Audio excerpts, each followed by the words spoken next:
Kia ora te whānau, welcome back to Under the Whāriki. I'm Anatola. I'm Tahu, and today we're talking about neurodivergent. Neurodivergent. Or neurodivergency. Is that a word? No? Oh, we're gonna learn. We're gonna learn. We'll take it for a word today. Yeah. With our friend Ngaio. Tēnā koe Ngaio. Could you please give our audience just a quick hello, who you are, what you do? Kia ora, I'm Ngaio. I was born and raised in Hawaii, and I am from here, Ngāti Porou on my mom's side, and Scottish and Irish on my dad's. And I am a poet and also somebody who really cares about neurodivergence. So, kia ora, happy to be here. Yeah, I'm excited to learn about this. Neurodivergence. Divergence. Yeah. Got you. Okay. Neurodivergency. Yeah. Here we go. Making it like yeah, agency. there we go. Okay, cool. So to kind of warm up the space, we do an icebreaker, and basically I would say a statement, and it is a yeah, nah, or nah, yeah response. Okay. And judgment is always allowed. Every time. And always possible. Okay, cool. So this is the yeah, nah, or nah, yeah. Picking a wedgie in public. Yeah, nah, or nah, yeah. Thoughts?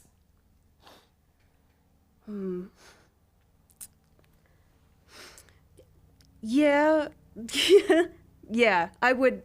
Nah, yeah. Nah, yeah. Discreetly. Yeah. Nah, yeah. Discreetly, yeah. Nah, yeah. Yeah. Do you feel weirded out if you saw someone doing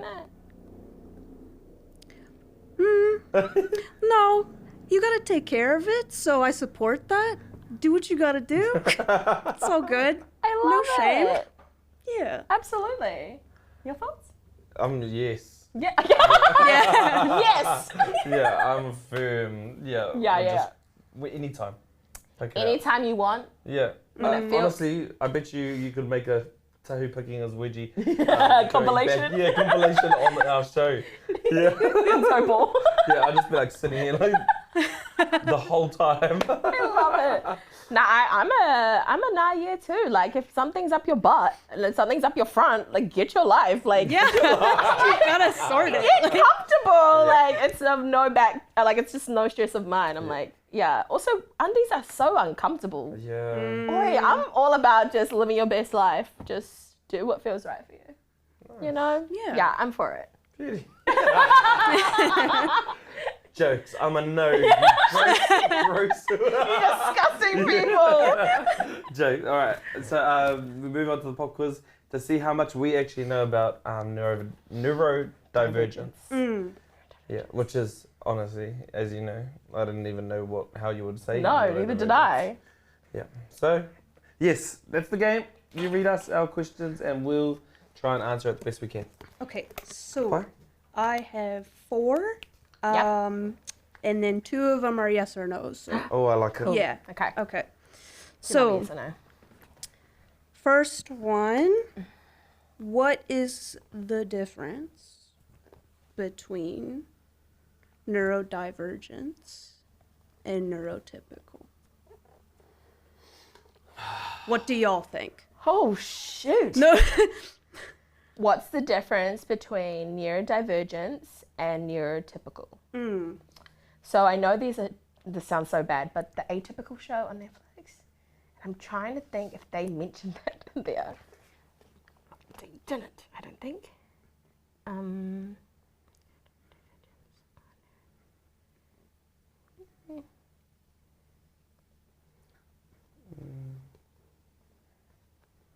ready.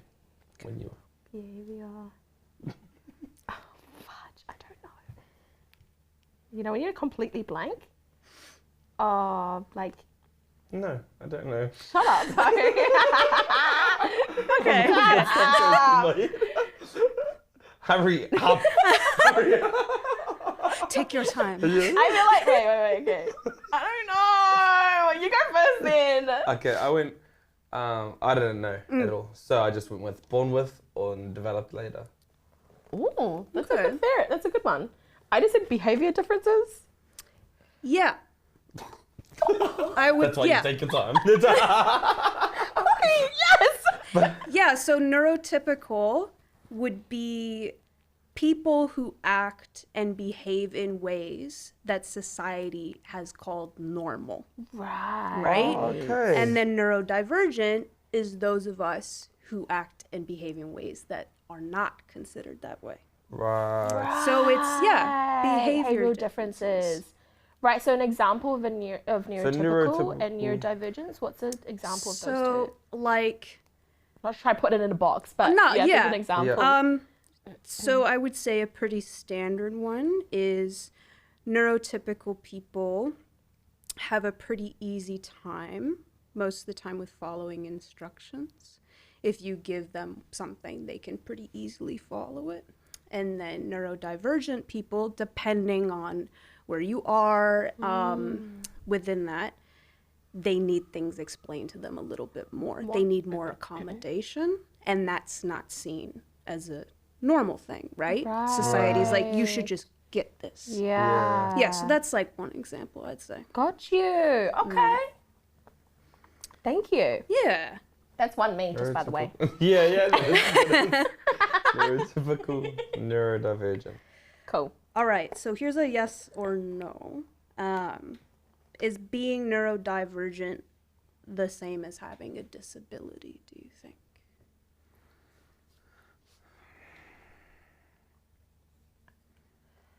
Oh.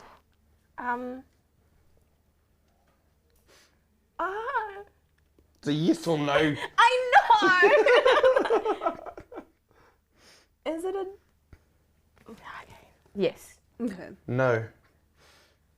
No. So, yeah, I would say it's not the same, but it can be dependent on a person, right? There are some people who have neurodivergencies that they would consider a disability, Yeah. or things that are, they have that on top of things that are disabilities. Right. And then some of us just don't feel comfortable with that. Right. But I would say, are they the same all the time across the board? No. Right. It 'cause depends on the person. There's a spectrum, right? Yeah. Like yeah. everything. Mm-hmm. Right. Okay. Yeah. Okay. One.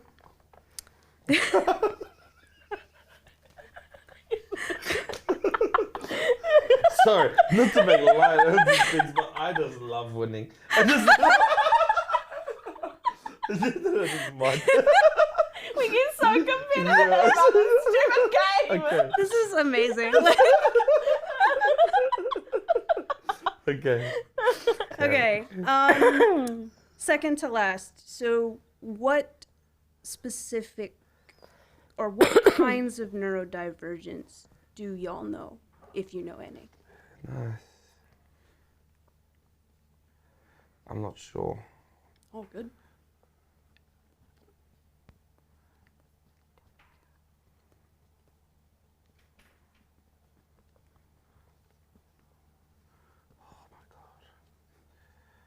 I mean, everything's a spectrum, right? Hmm. I think those are the only three that I think I know.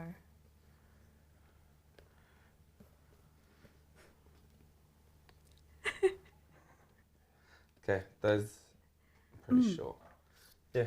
Okay, I said autism spectrum, Asperger's spectrum, and ADHD spectrum. Yeah. Nice. I said Tourette's, autistic, schizophrenic, ADHD, and bipolar. Nice. Yeah. Yeah? Yeah, you guys got like a great range of stuff. Yeah. There. Everybody wins. So bipolar and schizophrenia are also neurodivergent. I would, yeah. Okay. Schizophrenia, I think some people would consider themselves neurodivergent within that. Bipolar, I know for sure is one. ADHD, definitely. I think the top, or the ones that people most commonly can identify are ADHD, ADD, autism, and Tourette's. Those are really common ones too. Gotcha. But yeah, it's a spectrum. There's so many things within that. But those are all really great ones. Very cool. Wow, I learned that. I didn't know that bipolar and but it just shows you like how people identify themselves, right? And how people experience that. It's listening to them and going by that. Yeah, exactly. Yeah. Would you consider neurodivergent to be more of a community? Like, is that something you claim as part of your identity more than you're diagnosed, you're neurodivergent? So that's actually really great because that was going to be my last question. And so I was going to ask, we'll go into that from there if that's cool. Yeah. Last question would be, do you think neurodivergence is a medical term? Right. Yeah. And that's just a yes or no. What do you guys think it is? I've gone no. She's gone yes. I feel like, because it is, you correct me if I'm wrong, which I might be, I possibly am. Only because the way you've been talking about is like it's, I'm not sure if they'd identify as neurodivergent. Yeah, so neurodivergence isn't a medical term, but it's something like when you brought up the question about community, it's something neurodivergent people, we've created the label for ourselves. Oh, right. Because otherwise, we're called abnormal, right? And we're kind of made to feel like we're outside of normal. Yeah. So no medical person said this? Like, No, the community did. it. Wow. Yeah. 3-1. So it is a community. 3-1. But also, no, that is a very cool way of looking at it. 'Cause Yeah, I love other that. things like intellectual disability. I have a very close friend who has Tourette's, and he talks about being neurodivergent, and I never listen to him. I haven't talked thoroughly about it with him, and now I can actually say, oh, I know what you're talking about. Because I thought it was just like another thing Is that that Uncle he. Tix? Yeah. Yeah, Uncle Tix. Yeah, which he's cool. Shout out. Yeah, chair of the parade. Yeah. But he's honestly the only person I'd ever met with Tourette's, so it was like something we all got to learn about it from him, and he was on a show where it just showed the spectrum of how different Tourette's can be experienced by different people. There was some people that couldn't get out of bed because their tic was to lie down again, versus his where he can have really calm days where nothing's happening and he's pretty chill about it, and then other days where he's really anxious and he's ticking more. Yeah, so it's like, it's just understanding with all of those people who are neurodivergent, there's a whole spectrum of which end you could be on as well. Yeah, and I feel like that's why the term is so good and why I'm so happy it was developed is because you just kind of put a blanket term on something and it makes it seem like everyone has that same thing when really there's just a spectrum. People with Tourette's, they can operate in so many different ways. Same with ADHD and OCD, which is what I have.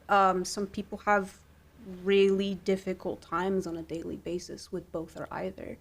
And then other people learn how to, get through without much problem. And then there's people within, like the middle, and then just some days are worse than others. It really is just about divergence. It's everybody's different. Even if we have those kind of things in common, everybody is still different in how they handle it, Yeah. Well, I like the name neurodivergent. Me too. And I think especially since I now know that the community decided that name. Do you know what I mean? That makes it feel, I don't know, safer. Yeah. Like more respectful. Yeah. That the community that people belong to got to decide how they wish to identify as, rather than some like old white dude in a coat. Yeah, we don't need that. From the 1900s, like let me just label this as, Yeah, like you would know. Okay. Yeah, like you would know. Yeah. Which circle do you want to be in? Yeah. They put you in a box. I've got one option for you. Exactly. And imagine the names that they would come up with. Yeah. I think all communities should reclaim that. 100%. Yeah, I mean, I think at the end of the day, certainly with neurodivergence, but like definitely across all communities and identities, like we should be able to determine how we feel about something, how we want to be looked at and what we want to be called. Definitely. And especially when it comes to things like neurodivergence. Yeah. Can I ask, what's your experience of neurodivergence? So like I said, I have ADHD and OCD, so attention deficit hyperactive disorder and obsessive compulsive disorder. I've had ADHD since I was a kid. That's something I've kind of learned to just live with, but that mainly affects attention, so I can struggle to focus a lot of the time. But part of that, you have to learn how to come up with ways to figure out how to focus. Yeah. So that's been something I've lived with. And then OCD, for folks maybe who don't know a lot about OCD, you have to, it's kind of a thing where you deal with intrusive thoughts that can come from trauma, that can come from many places. And what happens is the discomfort is something that you try to get rid of through rituals and through routines. And so that is something that I live with as well. I've learned throughout the years to manage it. It began in my early 20s, but there are people who have it a lot more severe.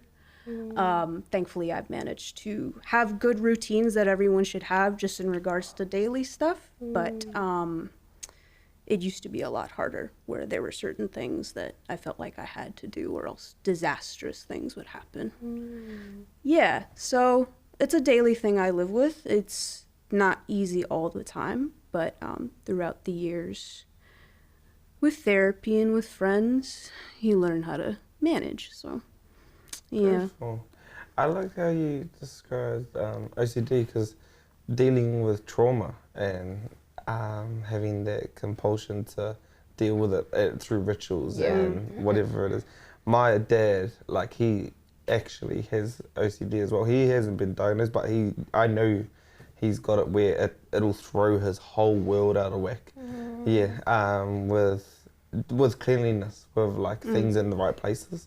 Yeah, and it's probably because from ever getting hidings for not putting things in the right places and things not, but he's a fella I know that is growing up, our house, if you ever come to our house, it's spotless, ridiculous spotless. And if he's coming to my house from his place now, it'll be an actual fear of mine. Where I'm oh. Yeah, is that a blade of grass? Is that a thing? We're pretty good all the time anyway, but I didn't ever make it tick with Dad around why he had to be like that, where lose his shit, lost his shit. Yeah, but it's probably around the dealing with trauma. Right. Yeah, it's definitely, we just kind of, with early experiences with, definitely trauma, but it could be a lot of, sources too.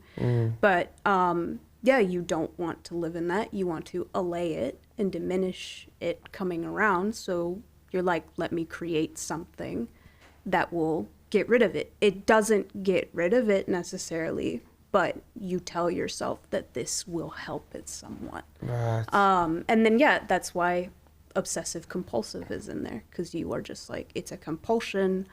I can't stop thinking about how to make it, go away.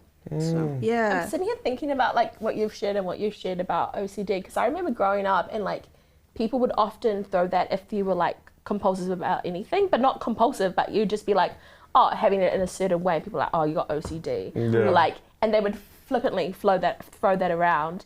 And now thinking back, I'm that's actually really harmful and really damaging for people, because it also boxes people in. Because I remember I've always been a really hyperactive kid.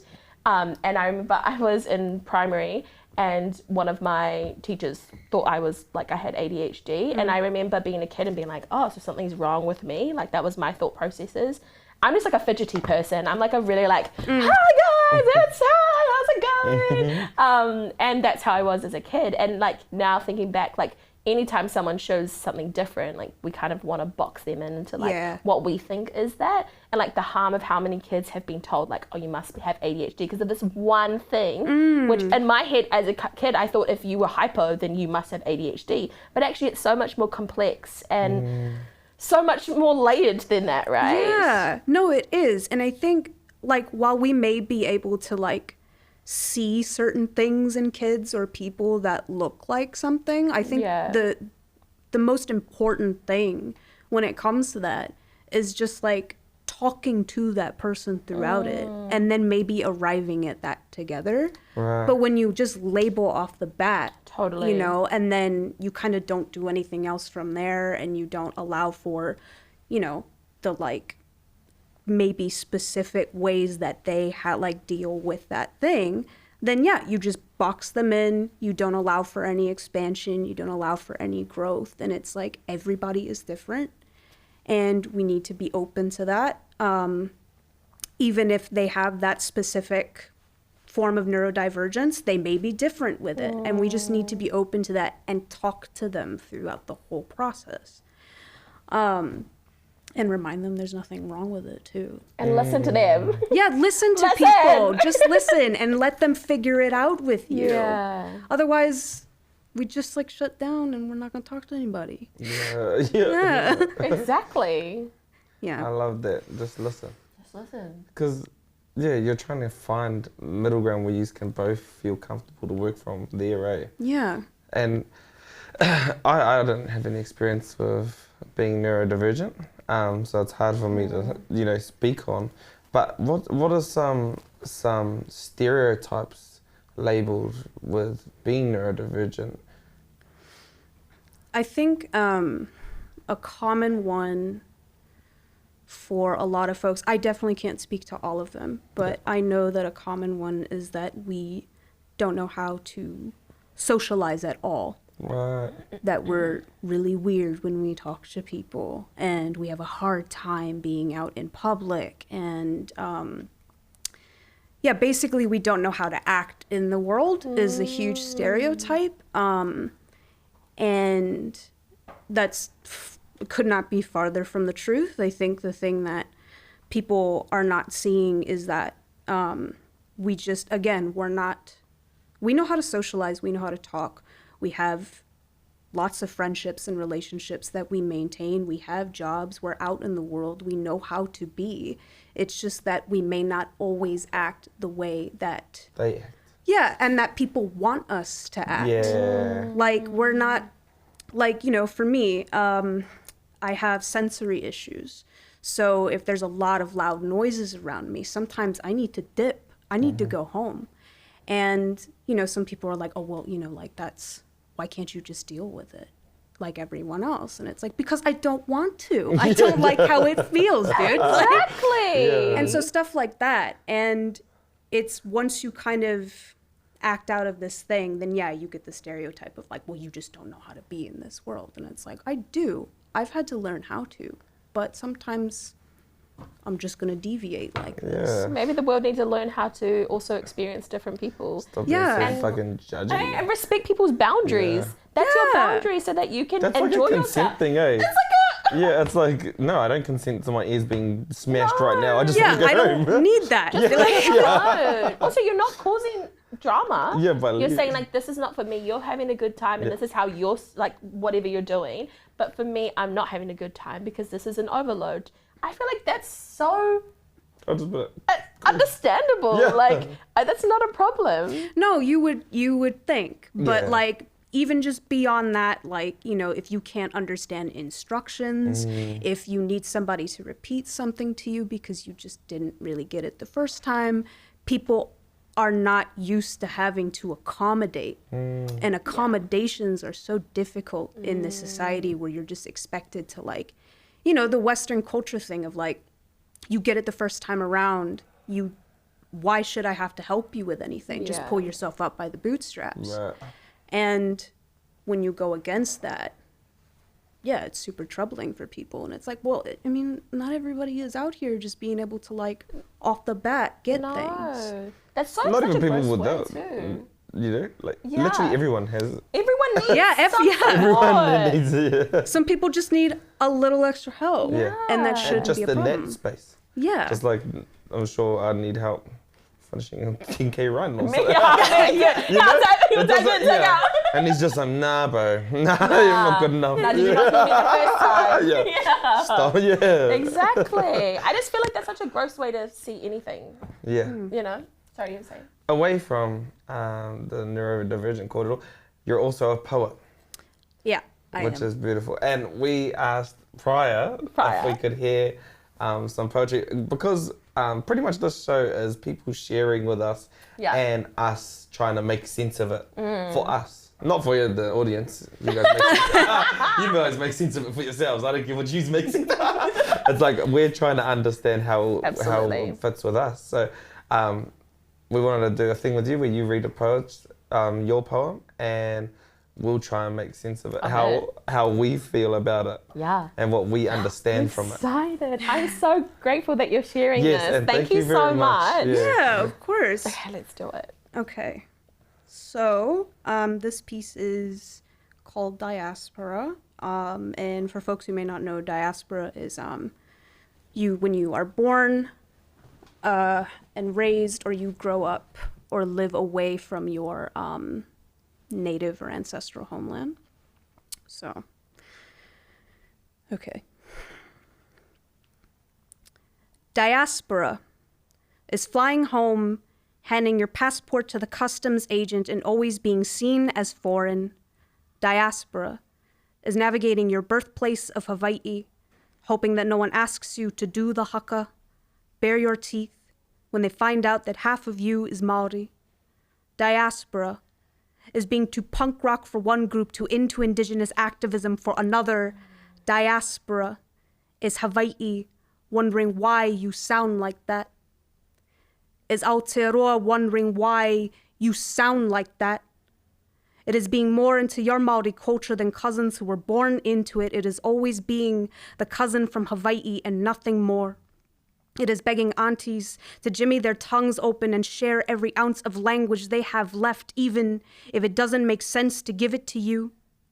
It is acknowledgement of whakapapa, people recognizing you are from those that claim this place as haukainga, a hika of this land, the tangata whenua, but never treating you like one of them. It is having questions about reo, tikanga, directed at the other Māori person at the table. It is being asked the wrong questions every time. It is learning to accept that to some people, your skin will always speak louder than anything else about you. Diaspora is telling yourself you are enough every single day and fighting every second to believe it. It is relearning belonging. That the dark circles and the hawk nose that your mother gave you are gifts you should have never tried cutting out of you. Smoothing, bleaching, leaving out in the cold to pale. It is realizing that you, more than anyone else, must reaffirm your jigsaw. Awkward cuts in all shades. Te araroa and akarana. Makua and Waikiki, here and there, brown and white. Diaspora is about constantly healing all the hatred you used to save up for yourself. It is a journey towards being okay with being complicated. It is celebrating that your origins taniko before they ever straighten, that your blood carries mana knotted so tight you can never break it. Diaspora is knowing that no one will ever know fight like you do. Thanks. Wow. Wow. Okay. Like, oh. That'll touch a little. Yeah. I had a little bit of it. Yeah. Sorry. Not such a great idea. That was gave me goosebumps. Thank you so much for sharing. You're so passionate and powerful. Oh my gosh. When you speak. You're very so Māori. talented. You're very Māori. I was like, in my head, I was like, oh, you're so Māori. Yeah. Like, what do you mean not doing a haka? You're doing one right now. Exactly. Yeah. That is. Oi. Wow. That is beautiful. That is beautiful. And wow. So powerful to like call it out. You know? Yeah. Call it out of what you've experienced. Not all Māori are useless helpers, but a lot are. And more often than not, we're our own worst enemy. That's the truest thing I know is that, you know, besides all the like politics and justice and bullshit like that, within our culture, we kill it off ourselves by letting ourselves down and letting our whānau down, and not necessarily pushing them away, but not calling them in either. So thank you. Wow, that was so good. I feel like, oh my gosh, I'm like, my tummy's like, whoa, my heart was like beating. No, because I feel that in every way possible. Like I feel like anyone who lives away from their homeland would feel that in every way. Whether you come from the Pacific, whether you come from Asia, Africa, like anyone who lives away from, as you said, your ancient homeland, like, or your ancestral homeland, sorry, it's something that you would feel. And I think like that's the beauty of poetry, is that it kind of like uses your words, but you also kind of paint a picture. Like I felt like I was like envisioning it while you were talking. And that's like the power of poetry. It's like whatever way it kind of fits, you can feel it in every way possible. Not to digress, but I love Audre Lorde, who is like, yes. Okay, someone who knows someone I love to read. Yeah. And I'm moving away. I'm moving countries next week, and I've been packing my books down, and I stumbled across Sister Outsider. I don't know if you've read Sister Outsider.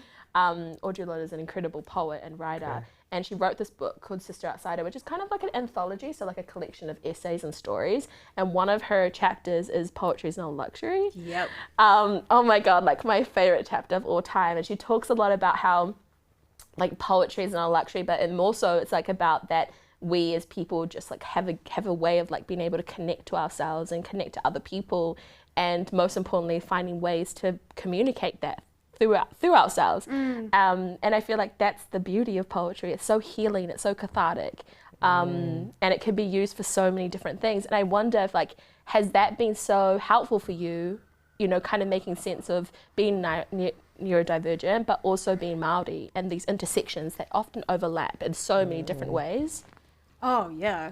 I mean, especially because like I have, my OCD makes it so that like talking and so like I can socialize obviously, but like sometimes that can be difficult, and sometimes even explaining things can be quite hard because of all the anxieties going on. Whereas poetry, since I found it when I was a teenager, has remained the one constant way I'm able to get everything out, and I'm able to communicate everything I need to uninhibited, without, you know, any sort of social restrictions or anything. And even if there are in poetry, I don't care about them. It's the venue where I'm able to really figure everything out that I need to and talk to people the way that I need to talk to them. That's what poetry has been for me for 13 years. Yeah. Oh, I love that. That's beautiful. That's bars and bars and bars. Like, yeah, you just have a real unique safe space. Yeah. I'm really fortunate to have poetry, like, more than anything. It's another home, right? Yeah, definitely. Here and poetry. Yeah. Aren't we all just looking for belonging, right? It's just like we're always looking for a sense of self and belonging, and where we feel our most worth and joy. And I know, you know, when you're like talking to someone, you're just like, I feel so like, I'm so comfortable right now. Yeah. I feel so comfortable with you. Yeah, no, same. Yeah, good. I love this that. Is legit. Like, I'm like, okay. Fuck with this. Yeah. Nah, because I feel like that was such a cool thing that Tahu did, like about asking for you to share your poetry and you feeling like comfortable enough to share it. Because I feel like that's another way people can communicate if they feel like they can't communicate in mainstream whatever ways, you know. So like, finding ways that work for you and finding a home for you to be heard and be seen, but mostly so people see that you're a human. Yeah. Like you're not this person that people think in their heads because of all the things they see on social media or on statistics or just news in general or like film and television. Like you're a real person with real experiences and it's just, we've all got different experiences. Yeah. Yeah. There's just so much to your identity. Yeah, this neurodivergent, Māori, poet, like I'm elite. just one. I'm just Māori. I don't know. Poet. Yeah, poet. public listener, public Yeah, critique. yeah. I need to get into poetry. That was really inspiring. That was beautiful. Yes. It was actually really inspiring because you're so talented and the way you delivered it was so strong. Thank you. And I felt like I really understood it. Like I didn't have to it wasn't too much breaking it down. Sometimes I listen to poetry and I'm like, the fuck did you just say? Exactly. What do you Like, mean? it's way too deep. Yeah, like the grass is green, but not actually green because it's purple. I'm like, fuck, it's green. I can see it. Yeah. I know it's green. But obviously, just need to do some deeper diving into poetry. Oh no, maybe it's just not for you. Let me have a chance at it. I mean that type of poetry is not for you. Yeah, like, right. As That's in their style. type of, like That's when style. this poetry is I felt it, you felt it, so it's for us. Yeah. Like even though we're not neurodivergent, like I understand you, but it's also it's about being in the diaspora, which I feel like as Māori Pasifika, more so Māori, you will understand what that feels like. Yeah. Before we started filming, we spoke a little bit about being Māori, and you dropped some gems. I don't know if you recall what we were chatting about, but just like your experience of living in Hawaii and like what that felt like for you coming over to Aotearoa and like finding a sense of home here. Like, what was that transition period like for you? Oh, I mean, it took a long time for me to make the haerenga back home, to make the like permanent one back home. But yeah, I think it's one that took a little bit, but it's one that has probably been one of the most fulfilling and one of the most kind of no-brainer things I've done in my life, which is pretty which is interesting to say because it's like a full-on kind of cultural shift in ways, but moving here and coming back home and being with my whānau and like trying to re-engage in te ao Māori has just made sense completely, more than like poetry and te ao Māori have made the most sense. And the deeper I, get into it and the more I reconnect, the more natural it feels, the more, I just keep getting more into making sense that this is where I need to be. Definitely emotional, little bit crying right now, thinking about it, but just really, just like this is where I was supposed to be. I don't know if that made sense. No, that so makes sense. I'm moving to Tonga next week. Literally, I leave on Thursday, and I'm living there for a year, and that's my She's homeland. asking for advice. How did what you she's do doing. it? Yeah. Nah. No, but like when you said it just feels right, like I was called to it. It just feels like I have no answer. Everyone's like, so what are you doing? Why are you going there? I'm like, it just feels right. Yeah. I'm supposed to be there. I don't have any other, I can't explain it to you. All I know is I know I'm supposed to be there. There's no other place I should be right now than on that land. You just follow that. You just, right? It's like a calling. It's like, we call it the puanga, which is like our ancestors. Like, obviously Māori say tupuna, but like, I just feel like the puanga is like, bitch, Yeah. where the fuck are you? Let's go. Yeah. Why are you over there for? What's going on? Like, I so feel that so hard. Yeah. Me.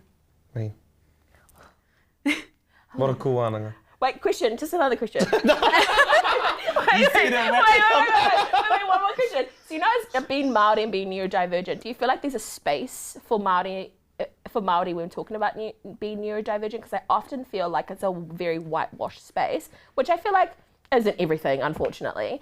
But like, is there much of a community for Māori who are neurodivergent, or are there spaces for Māori who are neurodivergent? I'm not gonna lie, I'm not sure. I mean, I have friends who are Māori who are neurodivergent, and we create spaces with each other, obviously. And I know that like terms have come out where like we have real words for like autism and for ADHD and things like that. So like there's language and there's korero that's being created around that stuff. and I know there's a lot of Māori mental health practitioners who are trying to come through and learn more about it, and also incorporate like Te Ao Māori into that as well. But like, I personally don't know of any like spaces, or I haven't found them yet. I'm sure they're out there. But yeah, I'm looking for them. So if anybody knows. Because I wonder what that would look like. A traditional Māori view on it, because Māori had society too, the people who were neurodivergent in that society, or not a part of the normal of that society, were the tohunga. Yeah. That's who we regarded, people who, like schizophrenics, they wouldn't have been schizophrenic back then. They would have just been matakite. Yeah. They would have just seen what everybody else isn't seeing. So, yeah, I think if we go back to indigenous and decolonize avocado around, Absolutely. then you'll start to see the tohunga status in that ahua, in that hanga. I love that. Yeah, tohunga is a good kupu for it. Yeah, that is a really good one. If you want to claim to be a tohunga. Just walk on in. Wait, after that poem, I think you should. Yeah, man. I'm gonna chill, but thank you. But yeah, that's how I see it, because those were the not normal. Yeah, with the people we held at the top. It's people. So respected. Yeah. So loved. Yeah. So treasured and so utilized. Yeah. Yeah, and Right. like definitely that's kind of like, the way neurodivergent is like, you're not normal, but like you don't necessarily deserve to be treated like in this lesser way. Like you're just, or normal, you're just not acting in this way here. Yeah. But like you have other things you can do. You have your own strengths, and that should be honored and respected and celebrated. Absolutely. Yeah. Period. Yeah. Gifted. Full stop. Period. Gifted, period, full stop, slay. That's it. Full stop, slay. Okay. Yeah. Oh my god, I'm like, this is so good. Yeah, stop. No more Okay. questions. We need to wrap it up there. Shut up. We need to wrap it up there. For any whānau who haven't been part of a community, do you have a community you're part of at the moment? Doesn't have to be Māori. Neurodivergent help in Aotearoa that you've gone to? No. Poetry. I Come just- down to the poetry. slams. Poetry, Action Ed puts on events. They're amazing.